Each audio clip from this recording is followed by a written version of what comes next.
Hi, I'm Sean, and this is a bit of a behind the scenes look and commentary on my new short animated film called Lighthouse.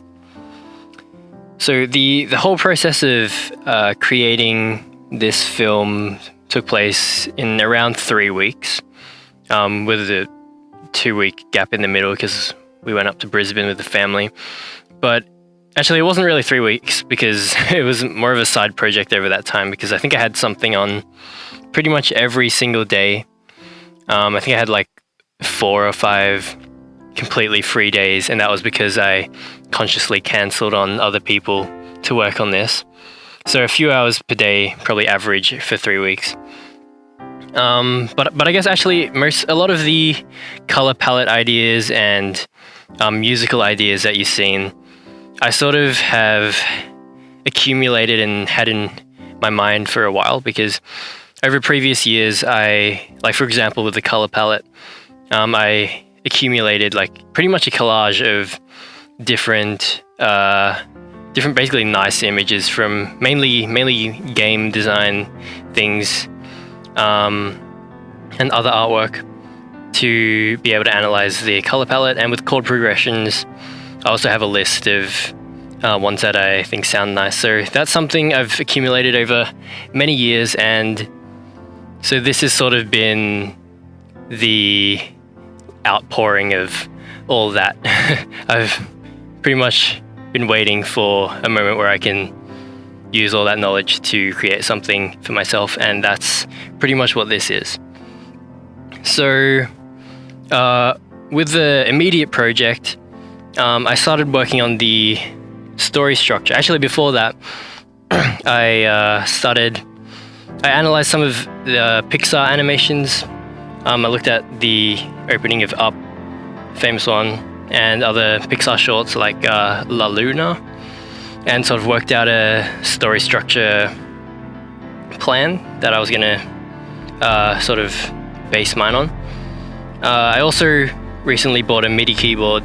I was playing around with some doors, so that was the story with the music. And with the story, the actual story, pretty much it originated just from thinking in my bed when I was waking up in the morning, just lying there and thinking about it. As for writing it down, I just wrote it down in dot points and sort of refined it from there. With the actual animation, I started off designing all the sets. So there were 5 main ones: the roof or the home place, the city, including all the sail houses and the light factory. There was the river, the mountain, and the lighthouse. And also had to work out the color schemes for each time of day for all of those. Then I designed all the characters and worked out sort of the mechanics of the world, like how the characters would hold items and stuff like that, even though they don't really have hands, and how I'd show different emotions. And as for the animation, I pretty much did it all in chronological order. I used a separate composition for each shot, so I could edit each independently, and pretty much to get those, I just duplicated it from a previous shot or from the set composition default. So then in the middle of all that, I was only about halfway done animating, and then we went to Brisbane for 2 weeks, and we came back, so I had 1 day to finish animating the whole thing, which was only halfway done at that point. And I had 1 day to write the music and refine everything. And I was going to do sound design, but didn't end up doing that because I ran out of time. But I think in the end, it sort of worked out better that way. And yeah, so then I submitted it to Tropfest just for fun on the 4th of Jan, 2019. So yeah, that's pretty much the process of creating it. It was very spontaneous. Everything was pretty much a first draft, like things I did initially. I'm like, oh yeah, I'm going to come back and change this. They ended up in the final in the final render. So if it was good enough, it was good enough because I didn't have much time. And I even did some things like aligning stuff just by eye, so it's not pixel perfect. Probably shouldn't say that, so you don't look out for those mistakes, but anyway. So I hope you enjoy the upcoming commentary that I'll be giving in about 1 second.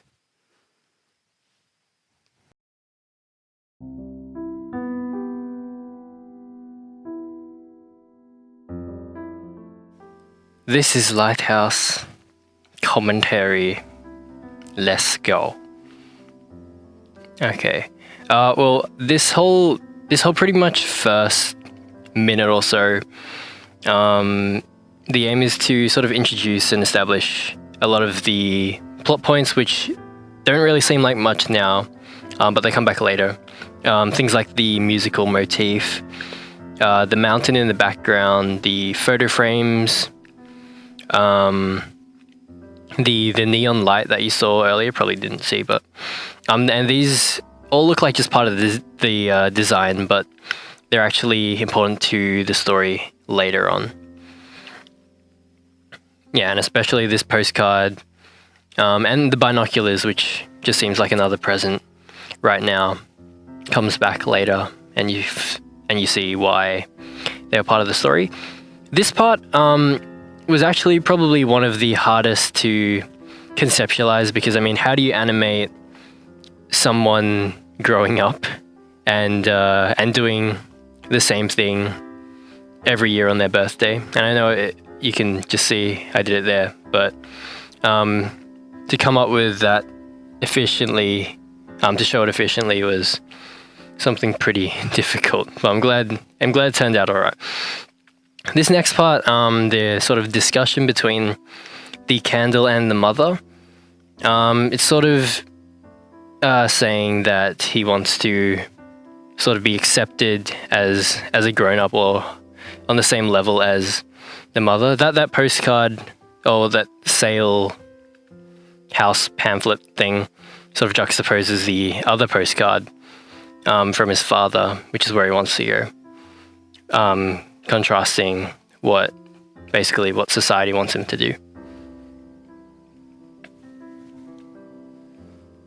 This part is also establishing the sort of flame mechanic, because we see that whenever he's happy or hopeful or just has any strong emotion, his candle's lit, and when he doesn't, then it's off. And well, the candles are not allowed to light their flame in this city, so their emotions sort of being oppressed. Yeah, this was also probably another difficult part to conceptualize, especially with the music, because I don't really know how to write music for comedy or when nothing really is happening. I'm not sure. Anyway. Yeah, and this whole idea of the light factory where they manufacture these neon lights is supposed to be sort of illogical and ironic, because the whole purpose of candles is to provide light, but that's being suppressed in this society because they're not allowed to light their flame, and instead they generate artificial light, even though they can provide their own light. So it just doesn't really make any sense, much like the real world, if you know what I mean. Yeah, and so this is sort of this sort of triggers the whole adventure to the lighthouse thing. Yeah, he's actually surrounded by water, which is, I guess, sort of the opposite of fire in this case. And also, the color light blue is sort of the color of the city. So whenever you see the conformity and stuff, it's that light blue. And now he's surrounded by the water, which is sort of the ultimate point of conformity. So yeah, so his money gets stolen, so he can't buy a house, and that was his last connection to his mother. His connection to his mother. So he decides to run away, seeing as he's lost everything. And notice that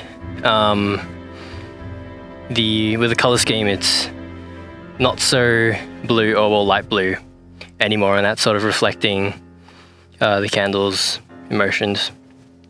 This river, it's sort of hard to see, but it's a river. And it's sort of the final barrier of water, the water fire thing that he has to cross to pretty much become his own man.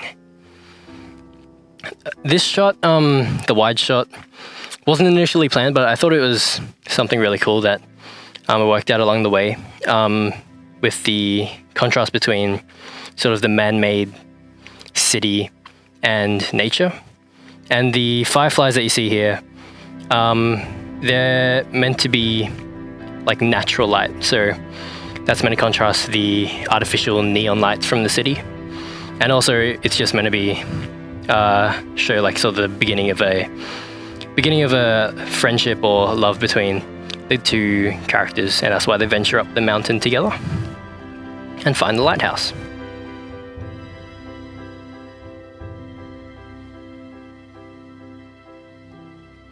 So this lighthouse sort of represents a lot of things. One is he's finally able to shine his light, and everyone in the city is reminded of, you know, hope and emotion and all those good things. And also the lighthouse is basically where he ends up, so it's his house. So he finally finds a house, which is the lighthouse, where he's accepted by the society, and he accepts himself because he chose to venture there. Oh yeah, here we see the binoculars. So now the mother knows where her son ended up in the lighthouse. And this final part, the moving of the frame, which he wanted in the beginning, the whole point of that was to show that the mother finally accepts that the candle son has grown up and he's now accepted in his family. So yeah, that's pretty much it. So pretty much the whole story was about somebody being out of place, and then finding his place and being accepted, one within himself, for choosing to do his own thing, go to the lighthouse.